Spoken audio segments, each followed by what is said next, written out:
decided to start in the middle, so Jim heads up with the first question.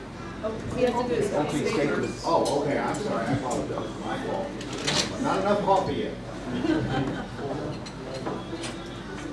Hi, I'm Jim Love. I've been on the Microphone. Unified School District Governing Board for 18 years. And I started getting really involved in the state legislature about 4 years ago because they continued to cut our budget, cut our budget, cut our budget. And I started in trying to get more money for special needs kids and running bills with Steve Farley and Pamela here, and along with Randy Freeze. That's how I got involved in the state politics. I was going to Washington advocating for our public school kids and for my COPD patients because I'm a respiratory therapist for the last 16 years. And that's how I got involved in that. And with some coaching, I decided to go ahead and run for the Senate when Steve Farley decided to run for governor. You know, folks, we're all in this together. And the education, it's a sad thing that we had to have red for ed, because this is not a problem that just developed this year or last year. This problem has been developing for the last 20 years. And I just want to tell you that I have been fighting, and I have continued to fight for more pay for our teachers, but also more money for our schools, which they've taken away from us over the last 10 years to some degree. The $100,000 that they said they were going, or the $100 million they said they were going to give to us for capital funds so that we could buy more computers and textbooks, that's only part of the $1 billion that they still owe us. So I would like for all of you to get acquainted with me by going on Facebook or going on my website.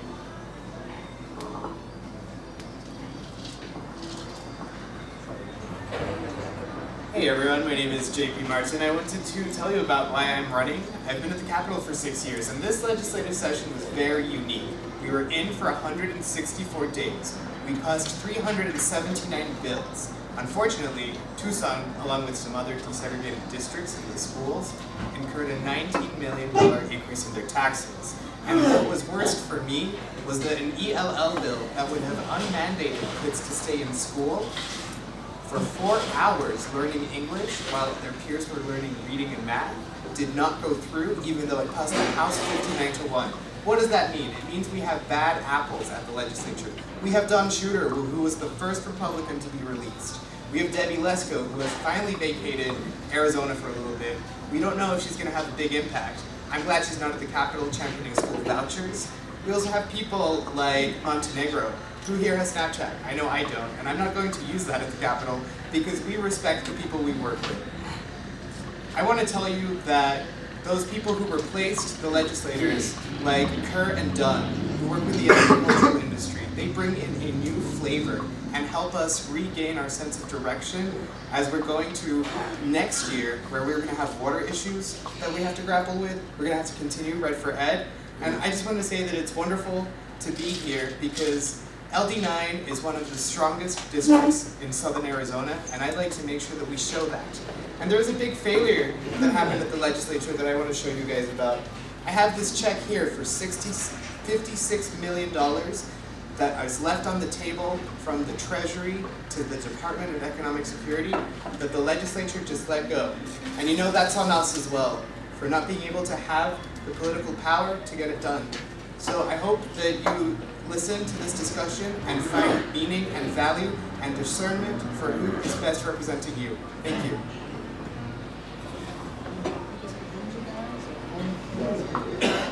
Okay. Good morning, everybody. For those of you who don't know me, my name is Michelle Obama. And for those of you who do, then no point. Thank you for being here today. This is amazing to see you all. I am Victoria Steele, and I'm running for State Senate in LD9 because I have to. Because I am so sick and tired of seeing people being treated like punching bags by this extremist Republican-controlled legislature. I am so tired of it. So I've rolled up my sleeves. I refuse to sit on the sidelines. I'm ready to go. My platform is the 5 E's. Education, of course. Economy. Environment. Equality. And eliminating gun violence. There are so many things that we need to address in this legislature, things that need our immediate attention, like the $56 million that was left on the table that was supposed to go to early childhood education. It's just sitting there, didn't go anywhere. Because why? Just because. And the fact that in a year and a half from now, we are going to be facing a serious water shortage in our state, and we are not ready. We are not ready. And because we've got children that go to school every day, terrified that an active shooter is going to burst through their doors. Meanwhile, we've got Republicans in our state legislature who are doing everything they can to pass more bills, to put more guns in more hands in more places, including classrooms. I will fight for you. You deserve a state senator who will stand up for you, who will work for you, who has the experience and the chutzpah and the desire. Somebody who has the ferocity and the integrity to do this job. I am that woman. Thank you.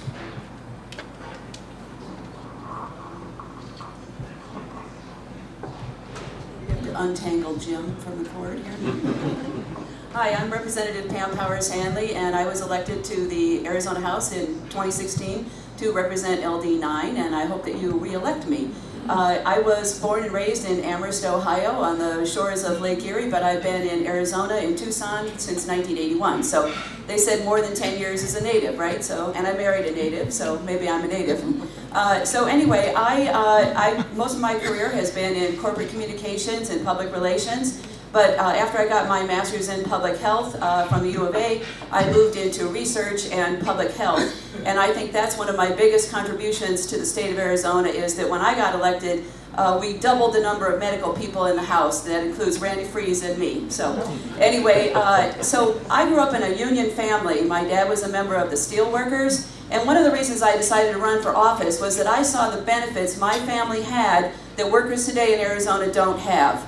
Both my parents worked in unionized factories, although my mom was an office worker and never got to join a union. So we had full-time paychecks, paid sick leave, paid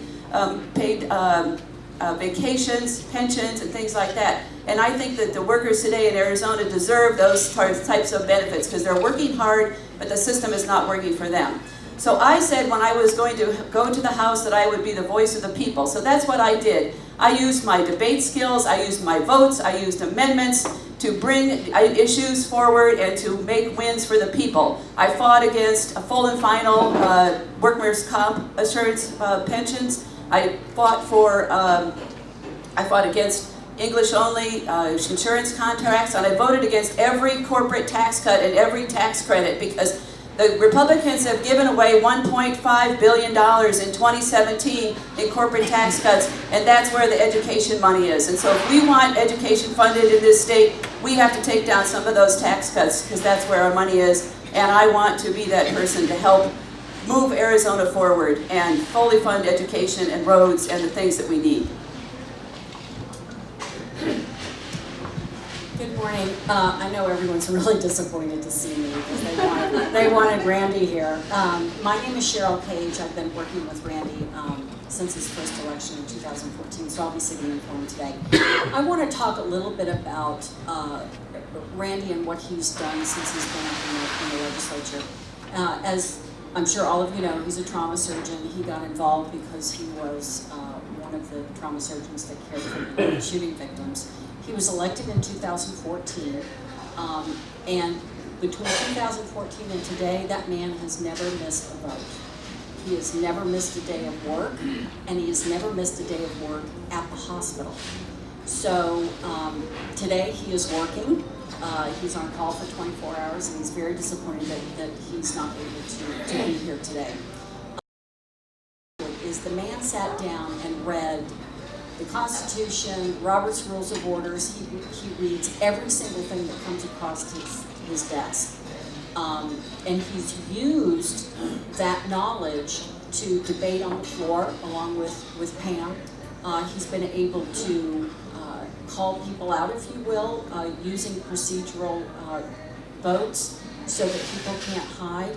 In 2016, he was elected the minority leader, and I would suspect and hope that when he wins this next election, that he will probably pursue being the leader of the Democratic caucus. He's the most dedicated person I have ever worked with. I'm a really hard worker, and I know a lot of really hard workers, and this man exhausts me. He's doing it for the right reasons. He cares deeply about changing gun violence and public education and choice for women. So I hope that you will remember his face and vote for him. Thank you.